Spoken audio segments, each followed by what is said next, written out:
Hello everyone, welcome back to Strawberry Podfic. Kind of been on an impromptu hiatus because life has been a lot, but I am going to start filming more frequently and posting more frequently when summer break hits and I have more free time to do whatever I want. Anyways, this is Hysterical by Spark the Fangirl, Chapter 17, All for One, Evil Incorporated, Part 1. He shot me! Summary. Shigaraki is bitter about the bullet in his hand, for some reason. Shigaraki slid pathetically through the warp gate onto the floor of the bar, clutching his hand in pain. Specifically, his hand was in pain because of the bullet that was embedded in it. That bastard! He cursed. Kurogiri rematerialized. Which one? The fucking sparkly one, obviously. The one that shot you? Who the fuck else? Kurogiri shrugged. One of the other students was also quite glitterful. I thought perhaps you could have been referring to him. Shigaraki just glared at Kurogiri. This was because he had been talking about Midoriya, not Aoyama, and thought that should have been obvious. Would you like me to take the bullet out of your hand? Kurogiri asked, attempting to change the subject. Shigaraki simply thrust out his hand in way of response.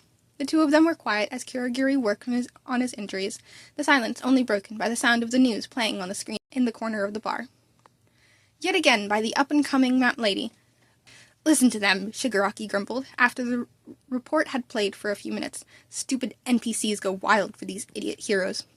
To be fair, she did save the lives of nearly 200 orphans, Kurogiri said, repeating the statistic the news anchor had said not 30 seconds prior. Somehow, Shigaraki's glare intensified. So? Who the hell cares about orphans? Are you not an orphan, sir? I'm a fucking orphan by choice. You murdered your parents by choice, he said again, harshly. If you say so. Kurogiri lowered his hand and continued to pull the bullet out of Shigaraki's palm. It was a very difficult process, considering Kurogiri really had no actual first aid training. Not that typical first aid training wouldn't be much help in this particular situation. Most basic classes wouldn't go over bullet wounds. Regardless, he was trying his best. His best was made more difficult by Shigaraki's constant squirming as he tried to watch the news by looking over his own shoulder. Unfortunately, his attempts were mostly in vain as he, unlike certain owls, did not possess the anatomy required to turn his head 180 degrees. Hey, Fogface. Yes? Turn me so I can see the TV. Sir, I feel the need to remind you that I am currently performing rudimentary surgery on your hand. So? Kurogiri sighed and stood up, gently turning the bar stool so that Shigaraki was facing the screen. He then crouched back down in an attempt to continue fixing his hand. This was hard considering the wound was on Shigaraki's left, and now so was the bar.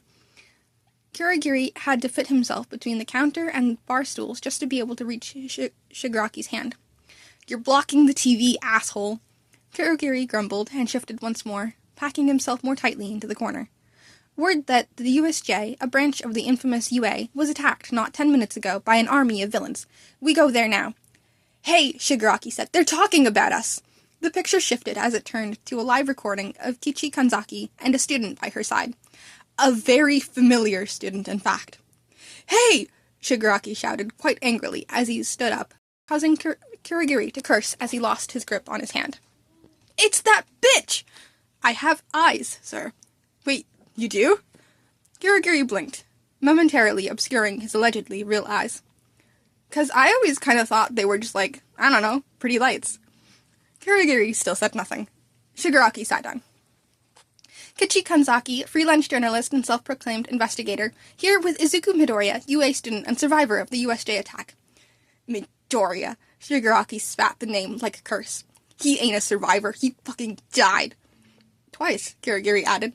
When the new heroic teacher, All Might, violently swept in, saving the students, Kanzaki continued, Midoriya, can you tell us how you felt when you saw All Might? Midoriya sniffed and wiped away a few stray tears. Faker! Shigaraki yelled at the television. So relieved, Kanzaki. I cannot even describe how relieved I was to see a buff man wearing a cowboy hat and a Texas flag as a cape appear with intentions to beat up people. I can say quite honestly that I truly thought I was going to die today. But that was all before All Might shot the Raisin Hand man. He shot me, not All Might, that The fucking liar! I bet he doesn't even have a permit for that gun of his, said Shigaraki. He did not even correct Midoriya's description of him as a raisin-hand man. He was, however, actually half correct in his statement. The truth was that Midoriya did have a license for his gun, but it only allowed him to legally shoot himself. This meant that Midoriya had done the reasonable thing, and arguably the heroic thing, by lying to the entirety of the country on national television. I can only imagine, Kanzaki continued. Is there anything else you'd like to tell Japan, Midoriya? Only that I've never been so proud to belong to a country that kinda sorta associates with America over a few specific issues. Kanzaki turned to the camera. You heard it here. All Might is out. His American cousin All Might is in. Yes, about that, the news anchor interjected. Is All Might still around? Is it possible we can get an interview? Unfortunately, All Might exploded into a cloud of smoke soon after the battle, and is currently hiding behind a bush. But I promise to publish my interview with him in every magazine and news source who can afford my fee, so read all about it there. Oh my, is he okay? Kanzaki shrugged. Possibly. How did you get there so quickly? The news anchor asked suspiciously.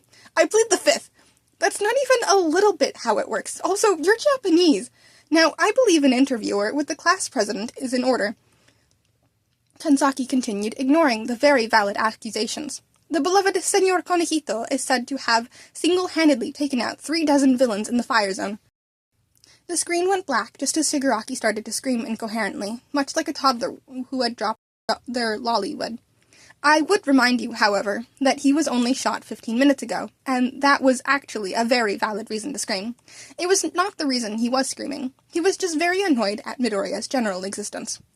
Tomura, said the voice from the screen, I see your mission did not go as well as you had hoped. I was shot! Yes, I can see that. However, the Nomu was not lost. This is largely a success. And All Might wasn't even there. It was just his Walmart version, All Might. Sir, Kurogiri said, are you forgetting that they are the same person? I will admit that All Might's brilliant tactic to create an entire alter ego was unexpected, but I remain confident that we can overcome this setback. But Sensei, there was also this one brat that was completely immune to my quirk. Oh? It's true, Master, said Kurogiri. I saw the boy myself. He goes by Izuku Midoriya and appeared to have a quirk that healed him from Tomura's disintegration. Fascinating, All for One muttered. Shigaraki and Kurogiri shared a look. They knew what that voice meant. Midoriya would not survive the week. And this is in the notes. For the record, the Fifth Amendment states that no person shall be held to answer for a capital or otherwise infamous crime. Essentially, Kanzaki pleading the Fifth was saying that she wouldn't self-incriminate. However, the Fifth Amendment is simply not applicable to her, being both a fictional character and also not a citizen of America. TLDR, it was a really crummy joke that only a select few of you will get, but I simply couldn't bring myself to take it out. I'm also going to do part 2 of this chapter, and then I'm going to record something for It's a Small World. Okay, we are back. This is Chapter 17, All for One Evil Incorporated, Part 2, The Asshole Assassin. Summary. What doesn't kill you only makes you late for school. Milo's dad. I don't know who Milo is, or his dad. Maybe we'll find out. Sakurai Jun was not a proud man. He did not enjoy his work. He took no pleasure from it. Rather, he felt immense guilt from it. But he did it anyway. His work was, of course, that of an assassin. Not a very pretty job, although arguably a necessary one. And in Sakurai's own opinion, one of the worst things he could have ever become. But he told himself he had no choice. From the moment he gained his quirk, his fate had been decided. His quirk was one made for destruction. The part of him he hated most. But it was a part of him, as much as he tried to deny it. He took the name of his quirk when working. Bullseye. Sure, it wasn't the most interesting of a name, but it was, in Sakurai's eyes, a fitting one. After all, it was better his successes, and what terrible, terrible successes they were, be known by the name of the quirk that caused them than by the name of the pitiful man the quirk controlled. It was a coward's move. Cowardly because it wasn't the recognition he feared. Not really. It was the recognition of being attached to the name of Sakurai Jun. That small separation between the man Sakurai and the assassin Bullseye was a necessary one for that which was Sakurai's fragile psyche.